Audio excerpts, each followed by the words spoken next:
All right. The African Cup of Nations actually is getting sweeter and sweeter. All right.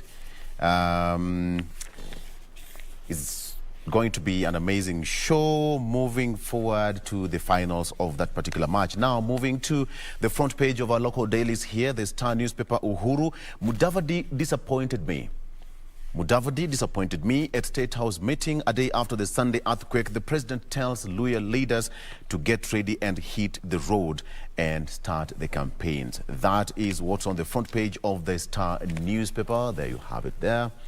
Uhuru Mudavadi disappointed me that they had a meeting yesterday with the loyal leaders, and of course we have got the pictures of ODM leader Raila Odinga as well as Ma community who had a meeting yesterday at Safari Park Hotel together with the Mount Kenya Foundation leaders where they signed an MOU to campaign for former Premier Raila Odinga. Moving to the second page here, DCI officer found killed, family demands justice. The family of Abdi Harim Abdullahi, whose body was found in Baringo on Monday, had deep cuts on his head, face and neck. And of course, the DCI said, according to the police officers, they said that the slain DCI officer was in the police radar for poaching claims. That is something to be investigated further. Worker whose ID was found at Monica's house testifies.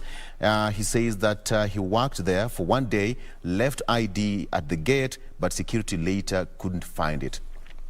The case of Monica Kimani is still going on at the courts there. Kenyatta in central offensive to buttress Raila presidential bid. Now, President Kenyatta has lined up a series of activities in his Mount Kenya backyard to rally his troops to support ODM leader Raila Odinga's presidential bid. Now, the head of state is expected to address a third meeting at the Sagana, now christened Sagana 3, where he's expected to deconstruct the anti-handshake forces. The meeting date is yet to be set, but it's said that it could be held in the first week of February. That's according to the Jubilee Vice Chairperson David Murade, who confirmed that the president will go to Sagana, a state lodge now synonymous with Uhuru's political planning and strategy. How will it pan out? A matter of wait and see. Matters of Mount Kenya Foundation tycoons and Ma leaders endorse ODM leader Raila Odinga. The Mount Kenya Foundation, actually this is the second public meeting the influential team organized outside the Gema community. That's as far as that is concerned. And President Kenyatta, I'm disappointed in Mudavadi. Now the president says that he's expressed his disappointment with the ANC boss, Musalia Mudavadi, for teaming up with his estranged deputy William Ruto as he laid out an elaborate fight-back plan. Uhuru spoke at State House as hemorrhage in ANC continued, with indications that Vihiga Senator, that is George Haniri, is also set up to dump Mudavadi for ODM chief Raila Odinga. So far, at least 6 lawmakers have ditched Mudavadi over the last 1 month. Moving to, there was some chaos in Parliament yesterday, and now it says that blow to Uhuru as Ruto Musalia allies paralyzed Parliament. That the anti-handshake MPs rejected a motion for the reconstitution of the House Business Committee, which cues business to be transacted, dealing a blow to President Uhuru Kenyatta's legislative agenda. The House was postponed. And finally, Ruto Mudavadi rally to evoke memories of Jubilee marriage. Uhuru and Ruto launched the alliance in December 2nd, 2012 at Afraha Stadium in Nakuru. And today is Wednesday. They will be in Nakuru, as was earlier said by the DP over the weekend in Bomas of Kenya. Steph. Okay, with me here is the Daily Nation. Making the front page is the story that you've just read on Mudavadi Ruto and Uhuru Raila shock defeat. So the implication is that the budget to finance crucial government operation now hangs in the balance. Moving on, civil servants have 2 weeks to resign. This Victor also mentioned earlier, and the deadline is on the February 9th. So the civil servants have until February 9th to resign if they want to go for the political office seats. On page 3 there, we have a TikTok star who was just from a Hada to a TikTok star. He said that I took the decision to do a video of an Indian song and it became an instant hit. I would lip sync the words as I don't speak Indian. Just like that, he became a star. And why an India song? Because mostly Tanzanians love Indian music and movies. So this has helped him. Also some entertainment, something on entertainment is on the song of Calligraph Sifu Bwana that has hit the social media. And he said he never planned to sing it until he released the video and fans urged him to release the song. And he says he's not really branding himself as a gospel artist. He prefers to be flexible, not limited by a particular genre, although he's working on an album that will be a mix of many things. So we wait to see what he has for us. Also on the front page on some property row, this is on page 11. The late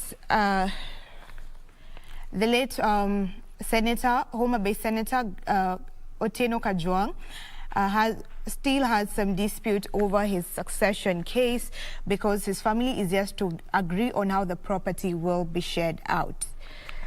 Still on the front page on cost of living, Nairobi's rich hit sharp inflation rise.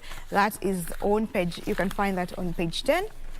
The inflation hit a 23-month high on Nairobi's wealthy families at the end of last year, marking the sharpest rise amongst all income groups due to expensive fuel and electricity. And that it stood at 4.8% in November, the highest mark since December 2019, when it was 5.33%. Those are some of the stories making the front page. More details in a few. Doreen, to you. Happening with IEBC and then meeting their target of 4.5 million Kenyans on this second phase of voter listing. At least as of yesterday, we already established that Nairobi forms the majority of the ones that have already registered in counties in north and eastern part of the country, as well as Nyanza sections, forming some of those areas whereby they have registered few Kenyans. They have also gone outside, beyond borders, just try and register Kenyans who at least will participate in this year's elections. Coming out is that so far they have registered a total of 230,000 out of the possible 4.5 million that they are targeting on this second phase, which is 12 days to the end of this voter listing, still urging Kenyans to try and ensure they go out and get registered as voters. And this is why also politicians in their different rounds across the country, this is their message to Kenyans to go out and get registered as voters. We also have that particular story on what transpired yesterday at State House. This is after the president hosted Western Kenya leaders and what transpired yesterday in regards to this particular meeting and what he talked to them about. So when we get to the details, I'll be telling you more about what happened yesterday and also his sentiments concerning that particular meeting, or what we clearly are still referring to as earthquake, on basically what happened on Sunday there. And away from that, Teacher Service Commission is set to roll out virtual learning in public schools, just saying that this new teaching model will involve one teacher simultaneously conducting lessons in several schools. What is coming out, though, is that they haven't quite established a specific time or date when this implementation of this kind of program will begin, but this is what they are set to do. And also what is coming out in this article, as described by the scribe there, is that remember that when we talk about digital learning and learning of this kind of source, the key problem is that when we talk about digitization, it is not in every part of the country. So when they are set to introduce this kind of learning, the virtual learning, digital learning, in especially public schools, how then are they going to ensure that areas whereby still internet is an issue, how they will deal with it? And this is perhaps why they haven't quite put a specific time or date when this implementation program will begin. And away from matters education to some bit of food security is that Margaret Kobia says that 2.5 million Kenyans face starvation, and this is why they have come up with various programs to see how best they can curb this and also assist Kenyans to just, deal with the issue of drought. So that is what is coming up there. And lastly, this is in respect to Ruto Mudavadi to commence countrywide rallies in Nakuru, and also away from Nakuru, one of the counties that has also been earmarked for these rallies to begin is Bungoma County. So that is how the front page of the different dailies look like this morning. We just want to take a very quick break. We'll return back with more of Good Morning Kenya.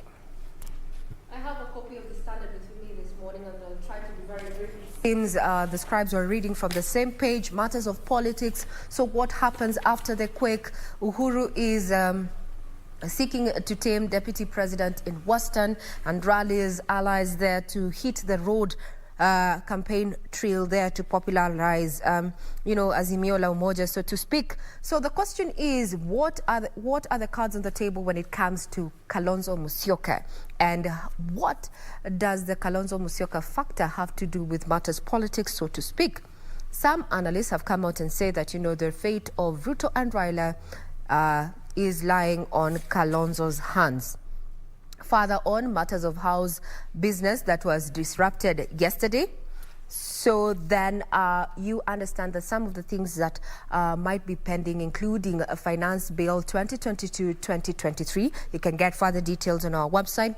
Just to give you a sneak peek of also what is happening across the world is that military Wanita have taken control of Burkina Faso after the president resigns. Remember yesterday, the government had come out to say that that is not going to happen, but you see a day in politics is quite a long time. So now a coup has happened in the nation that was once considered a bastion in the area. And one of the protesters quoted here in this particular says that this is an opportunity for Burkina Faso to regain its integrity. The previous regime sank us. People are dying daily. Soldiers are dying daily.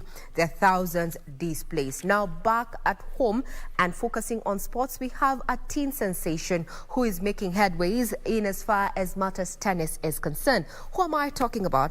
I'm talking about Angela Okutoi, who today will be playing Lola Radovajevic, yes, of Serbia in the third round today. We wish her all the best. Now, she has already qualified, so to speak, and this is going to be a determining match, so to speak. And just to, send back her thoughts to people who've been rallying behind her. She says, I am happy to represent my country and everyone back at home. It gives me motivation, and I believe it's Kenyan kids. I believe it gives Kenyan kids motivation to believe that they can also do it. This is what she said after the match. All the best, Angela. Keep putting Kenya on the map. Sports fans, we've just reminded you about the matches that are going to be taking place tonight. We're going to be having Ivory Coast versus Egypt and Mali versus Guinea at 10 p.m. It is a wrap in as far as news and in the headlines is concerned, but we're not done here. So do keep it right here for more candid conversations on current affairs issues. Right here, I'm Regina Manyara.